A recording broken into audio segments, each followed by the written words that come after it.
সুপ্রিয় বন্ধুরা, আসসালামু আলাইকুম। আশা করি আল্লাহর অশেষ রহমতে সকলেই খুব ভালো আছেন। আজকে আমি আপনাদের শোনাবো হযরত ঈসা আলাইহিস সালামের নবুয়ত প্রাপ্ত ও ধর্ম প্রচার সম্পর্কে। পর্ব ৩। চিন্তা করে হযরত ঈসা আলাইহিস সালাম সিজদায় গিয়ে আল্লাহ পাকের দরবারে দোয়া করলেন যে, হে আল্লাহ, আপনি অনুগ্রহ করে আজকের দিনটি অন্তত ৩ ঘন্টা দীর্ঘ করে দিন, যাতে আজকেই তোমার দিনের শত্রুদেরকে নির্মূল করতে পারি। হযরত ঈসা আলাইহিস সালামের এ দোয়া আল্লাহ পাকের দরবারে কবুল হয়ে গেল। ওই দিন অন্যান্য দিনের চেয়ে ৩ ঘন্টা পর সূর্য অস্তমিত হলো। ওই সময়ের মধ্যে হযরত ঈসা আলাইহিস সালামের সৈন্যগণ বালাক রাজার সৈন্যবাহিনীকে বিপর্যস্ত করে দিল। বহু সৈন্য নিহত, বাকি সৈন্য যুদ্ধক্ষেত্র হতে পলায়ন করল। উল্লেখ্য যে হযরত ঈসা আলাইহিস সালাম দোয়ার ফলে বালাক রাজার সৈন্যগণ পরাজয় বরণ করল এবং বালাম বাউর দরবেশের চেহারা হতে আল্লাহর নূর চলে গেল। যুদ্ধ অবসানে বন্দী দরবেশ বালাম বাউর মলিন বদনে হযরত ঈসা আলাইহিস সালামের দরবারে হাজির হয়ে সসম্মানে তাকে সালাম জানালেন। হযরত ঈসা আলাইহিস সালাম দরবেশের পরিচয় পেয়ে বললেন, হে বালাম বাউর, তুমি আল্লাহ পাকের পবিত্র ইসমে আজমের অপব্যবহার করে দ্বীনের ক্ষতি করতেছিলে। সেজন্যই আল্লাহ পাক তোমার নিকট হতে ইসমে আজম কেড়ে নিয়েছেন। অতএব এখন আর তোমার কোনো দোয়াই কবুল হবে না।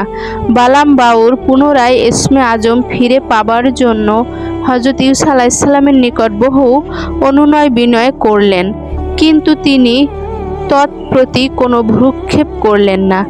তবে দরবেশ বালাম বাউরকে শুধু এ কথা বললেন যে, আল্লাহ পাক তোমার ইবাদতে খুশি হয়ে তোমাকে যে অমূল্য নেয়ামত দান করেছিলেন, তা হতে শুধু ইসমে আজম চলে গেলেও তোমার নিকট এখনো যা আছে তা কম মূল্য নয়।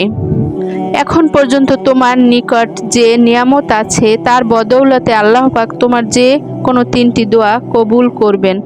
সুতরাং তোমার দুঃখিত হওয়ার কোনো কারণ নেই। তুমি তা দ্বারাই নিজের কল্যাণ বহাল রাখতে পারো। অবশ্য তোমার পর ৩টি দোয়া কবুল হওয়ার পর আল্লাহ পাক তোমার আর কোনো দোয়া কবুল করবেন না। অতঃপর দরবেশ বালাম বাউরকে হযরত ঈসা আলাইহিস সালাম মুক্ত করে দিলেন। দরবেশ অত্যন্ত ভগ্ন হৃদয়ে বাড়িতে ফিরে তার স্ত্রীকে অত্যন্ত তিরস্কার করে বললেন, হে রমণী, তোমার ছলনা এবং কুপরামর্শে আজ আমার এই দুরবস্থা হলো। আমি তোমাকে বলেছিলাম যে আল্লাহর নবীর বিরুদ্ধে বদদোয়া কখনো শুভ হতে পারে না, কিন্তু আমি তোমাকে সে কথা কোনো রূপে বুঝাতে পারিনি। সুদীর্ঘ ৩০০ বছরের কঠোর সাধনা বিফল হয়ে গেল। আল্লাহ পাক আমার আর মাত্র ৩টি দোয়া কবুল করবেন, তারপর আর কোনো দোয়াই কবুল করবেন না। এ কথা শুনে বালাম বাউরের স্ত্রী বলল, যদি তাই হয়ে থাকে তবে তুমি আমার জন্য মাত্র একটি দোয়া করো, আর বাকি দুটি তোমার ইচ্ছা মতো করিও। দরবেশ বালাম বাউর স্ত্রীর কথায় সম্মত হয়ে বলল, বেশ ভালো কথা, তবে বলো তোমার জন্য আমি আল্লাহ পাকের দরবারে কি দোয়া করব। স্ত্রী বলল, তুমি আমার জন্য এ দোয়া করো, আমি যেন সারা বিশ্বে সর্বশ্রেষ্ঠ সুন্দরী যুবতীতে পরিণত হয়ে যাই। দরবেশ বালাম বাউর কোনো রূপ দ্বিধা না করে সঙ্গে সঙ্গে তার স্ত্রীর জন্য তার স্ত্রীর আশা অনুযায়ী দোয়া করলেন। আল্লাহ পাক দরবেশের দোয়ায় সাথে সাথে তার স্ত্রীকে বিশ্বের শ্রেষ্ঠ সুন্দরী রমণীতে পরিণত করলেন। তার দেহের উজ্জ্বল সৌন্দর্যে গৃহ আলোকিত হয়ে গেল। অবশ্য এ ঘটনার সাথে সাথে আল্লাহ পাকের কুদরতে বালাম বাউরের চেহারাটি কুৎসিত রূপ ধারণ করল। দেহের উজ্জ্বলতা বিবর্ণ হয়ে ঘোর কৃষ্ণবর্ণ হয়ে গেল। ফলে তার স্ত্রী তাকে যা আর পর নেই ঘৃণা করে তার সাহচর্য পরিত্যাগ করত। দেশের সুন্দর যুবকদের সাথে কুসম্পর্ক স্থাপন করে দৈহিক মিলন পর্যন্ত শুরু করে দিল। এ ঘটনা বালাম বাউরের জন্য অসহ্যকর হয়ে পড়ল। তিনি তার নিকট বাকি দুটি কবুল হওয়ার দোয়া এখানেই প্রয়োগ করার মন স্থির করলেন এবং আল্লাহর দরবারে দোয়া করলেন, হে আল্লাহ, আপনি আমার স্ত্রীকে কুকুরিতে পরিণত করুন। দোয়া করা মাত্র আল্লাহ তা কবুল করলেন। তার স্ত্রী একটি কুকুরের রূপ ধারণ করল। এ ঘটনার ফলে দরবেশ বালাম বাউরের সন্তান সন্ততি কান্নাকাটি করে অধীর হয়ে পড়ল। তার প্রতিবেশীগণও বিশেষভাবে দুঃখ করতে লাগলো। সন্তান সন্ততি অনুরোধ করতে লাগলো যে আপনি অবিলম্বে আপনার স্ত্রীর স্বাভাবিক অবস্থা ফিরে পাবার জন্য আল্লাহর দরবারে দোয়া করুন। দরবেশ বালাম বাউরের জন্য তখন আর মাত্র একটি মকবুল দোয়া অবশিষ্ট ছিল। তার অদৃষ্ট ভালো হলে তিনি নিজের ভবিষ্যৎ কল্যাণ সাধন করতে পারতেন। পাপাচারণের কারণে তিনি তার অদৃষ্টকে কল্যাণ সাধন করতে পারলেন না। সন্তান সন্ততির অনুরোধ রক্ষা করতে গিয়ে তাকে তার জন্য রক্ষিত বাকি দোয়াটিও স্ত্রীর জন্য প্রয়োগ করতে হলো। তিনি আল্লাহর দরবারে দোয়া করলেন, হে আল্লাহ, আপনি আমার স্ত্রীকে তার পূর্বাবস্থায় পরিবর্তিত করুন।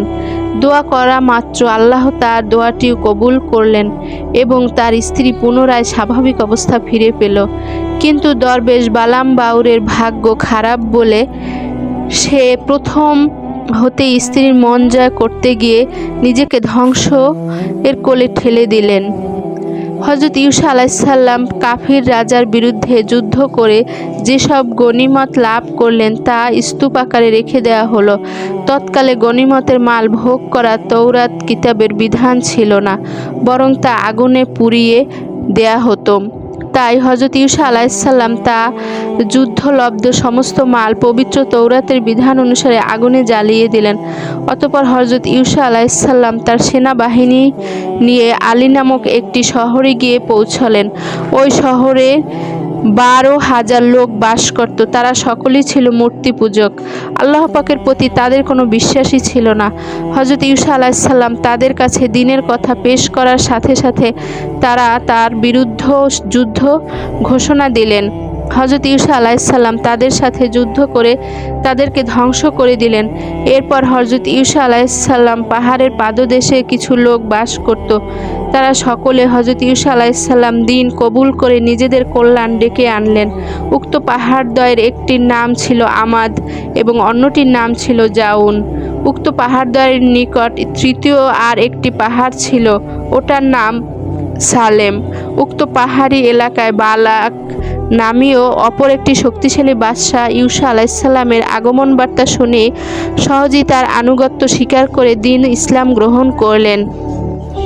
দেখা দেখি তার সৈন্যগণ ও প্রজাগণ দ্বীনের ছায়াতলে আশ্রয় গ্রহণ করেন।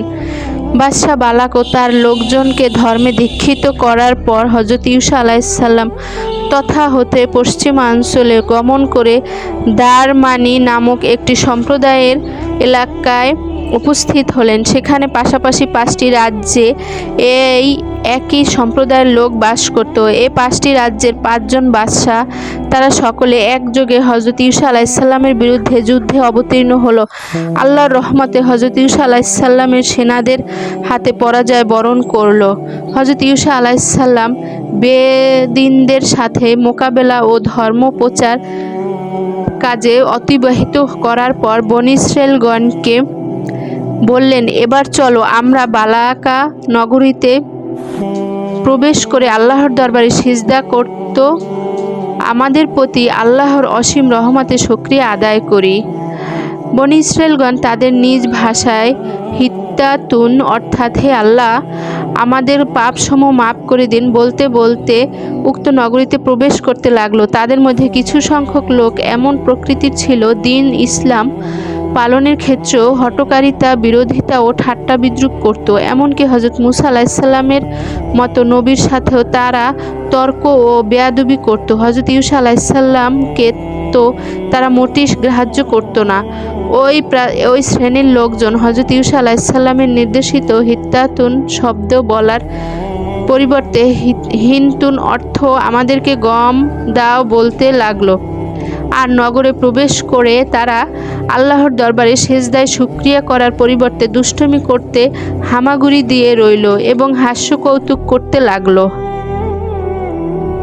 এরূপ আচরণের ফলে তাদের প্রতি আল্লাহর গজবে অনেকেই মহামারীতে আক্রান্ত হয়ে প্রাণ হারালো। বাকি লোকজন অগ্নিবৃষ্টির কবলে পড়ে অকালে মৃত্যুবরণ করল। তারা তবে যারা নিজেদের ভুল বুঝতে পেরে সাথে সাথে আল্লাহর দরবারে তাওবা করলো, আল্লাহ পাক তাদেরকে ক্ষমা করে বিপদমুক্ত করলেন। হযরত ঈসা আলাইহিসসালাম ৭ বছর পর্যন্ত ধর্ম প্রচার অভিযানে মোট ৩১টি রাজ্য করতল করলেন। রাজ্যগুলোর অধিপতিদের কতক দিন ইসলাম গ্রহণ করে মুসলমান হলো, কতকে হযরত ঈসা আলাইহিসসালামের বিরুদ্ধে যুদ্ধ করে রাজ্য হারালো এবং প্রাণ বিসর্জনও দিল। বেলকায় অবস্থানকালে হযরত ঈসা আলাইহিসসালামের কাছে খবর পৌঁছালো যে সালেম পাহাড়ে যে সমস্ত লোক ইসলাম ধর্মে দীক্ষিত হয়েছিল তারা ইসলাম ধর্ম ত্যাগ করে মূর্তি পূজা শুরু করেছে। এ খবর শুনে তিনি তাদের সম্পর্কে আল্লাহর দরবারে হেদায়েতের দোয়া করলেন। তিনি বনী ইসরায়েলদেরকে নিয়ে মিশরে চলে গেলেন এবং তাদের জন্য সেখানে স্থায়ীভাবে বসবাসের ব্যবস্থা করলেন। এ সময় হযরত ঈসা আলাইহিসসালামের পার্থিব জীবনের শেষ লগ্ন ঘনিয়ে আসছিল। তিনি বুঝতে পেরে নিজের প্রধান সহচর হযরত কালুতকে স্বীয় স্থলাভিষিক্ত নিযুক্ত করে আপন উম্মত বনী ইসরায়েলদেরকে তার হাতে ন্যস্ত করত।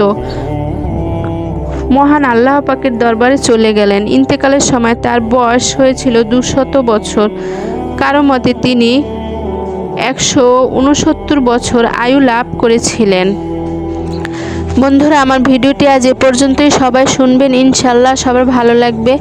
মা বোনরা সতর থেকে নামাজ পড়বেন, নতুবা আপনাদের নামাজ কবুল হবে না। সবাই ভালো থাকবেন, সাবধানে থাকবেন, নিরাপদে থাকবেন। আসসালামু আলাইকুম।